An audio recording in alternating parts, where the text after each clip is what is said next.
ये एक केस है, मैं आपको बताता हूँ, पढ़कर सुनाता हूँ।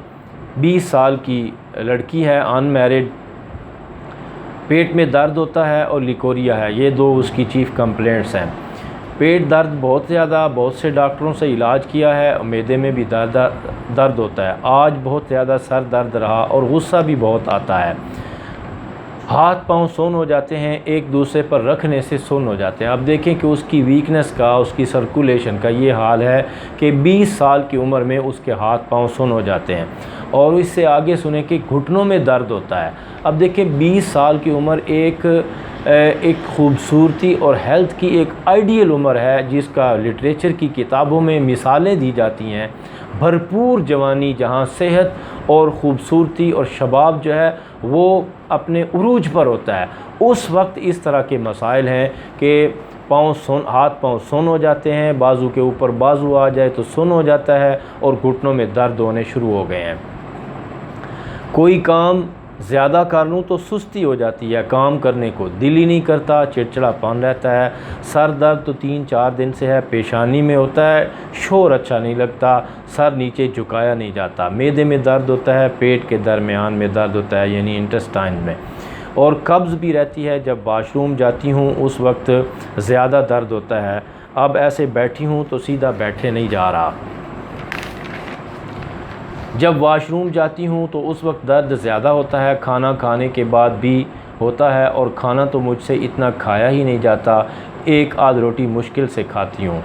पखाना, अगर खाना सही ना खाऊं तो पखाना सख्त आता है, खा लूँ तो नरम भी खुल कर नहीं आता।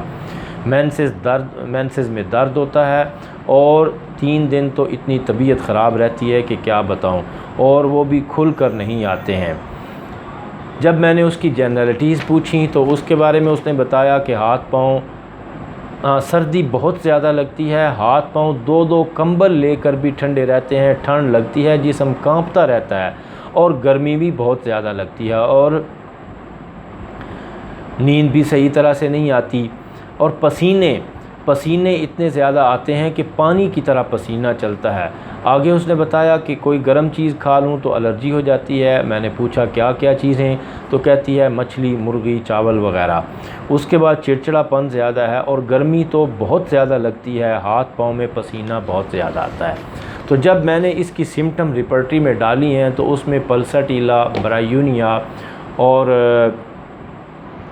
कैलकेरिया कार्ब, ये मेडिसन ऊपर आ रही थी। पल्साटीला, ब्रायूनिया और कैलकेरिया कार्ब। तो सबसे पहली बात यह है कि ये अगरचे ये तीनों मेडिसन ऊपर आ रही हैं, लेकिन इनमें जो सिम्टम मैंने 4-5 इसकी दी, 5-6 सिम्टम दी, उनमें से एक सिम्टम ये हर दवा में से मिसिंग थी।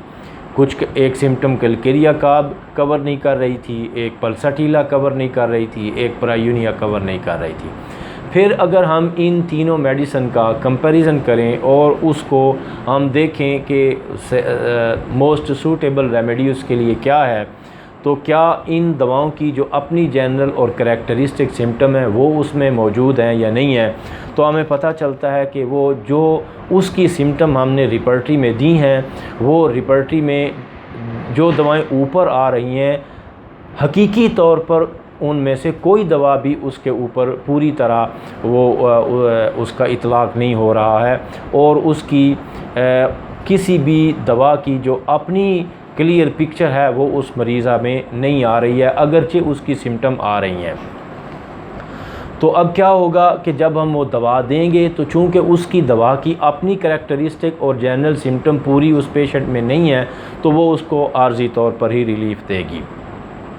पल्साटीला आप सब लोग जानते हैं कि इसकी मरीज़ हो तो वो गर्मी से शदीद हसास होता है, गर्मी से उसकी अलामात बढ़ती हैं, और सर्दी में वो बेहतर महसूस करता है, सर्दी में उसको रिलीफ़ होता है, ठंडी खुली हवा में उसको आराम आता है, ताज़ा फ्रेश पानी से नहाना उसको पसंद होता है।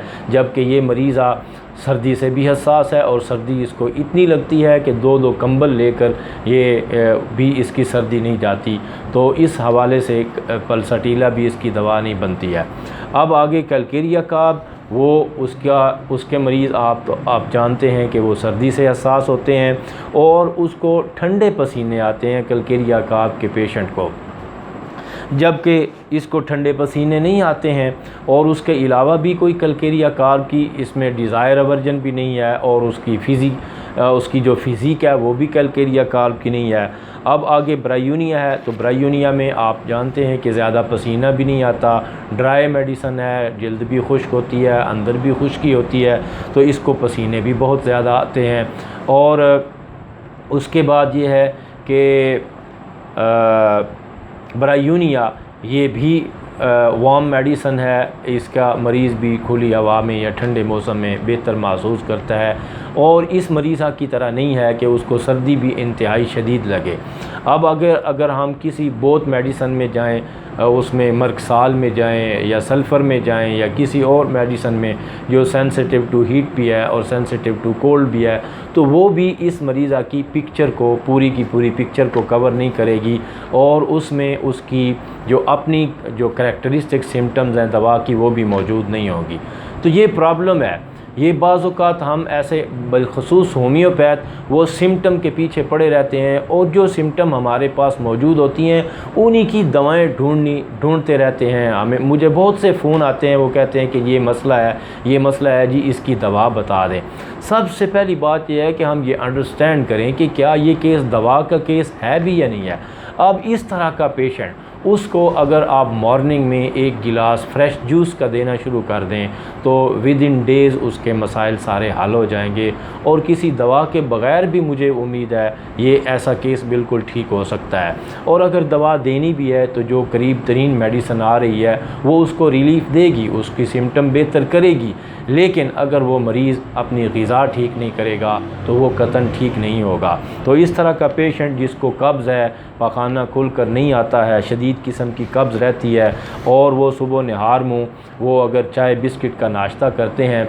मैं एक और बात आपसे शेयर करूं कि अब तक प्रैक्टिस में मैंने कोलीलिथियासिस के, पित्ते की पथरी के जितने केसेस देखे हैं, उनसे जब मैं पूछता हूं कि वो नाश्ता क्या करते हैं तो वो चाय और बेकरी का नाश्ता करते हैं। ये मैंने किसी किताब में नहीं पढ़ा, ये मेरी अपनी ऑब्ज़र्वेशन है, और मैं बेशुमार यानी कि 20 मरीज़ ऐसे देख चुका हूँ।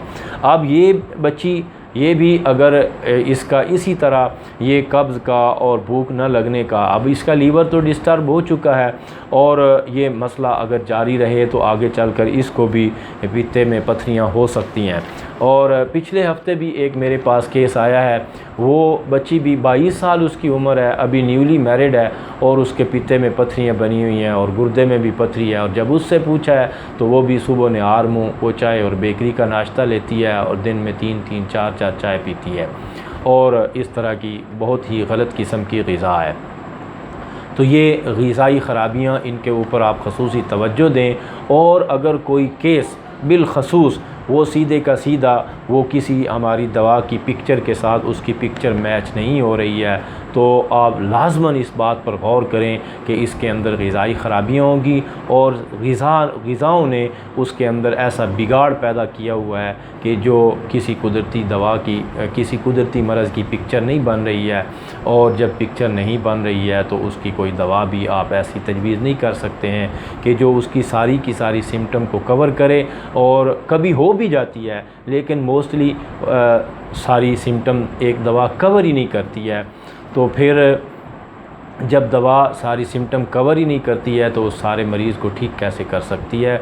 तो इस तरह के मरीज़ की आप डाइट ठीक करें, सुबह निहार मुँह एक गिलास फ्रेश जूस का दें, और जूस जो है वो सिप करके आराम से बैठ कर पिए, और उसके बाद दोपहर और शाम के खाने में वाफिर मिक़दार में सैलड ज़रूर दें, और बाहर की सारी चीज़ें बंद करें। तो इस तरह का केस थोड़ी बहुत दवा के साथ, जो भी मिलती जुलती दवा है, बड़ा आसानी के साथ क्लियर हो सकता है।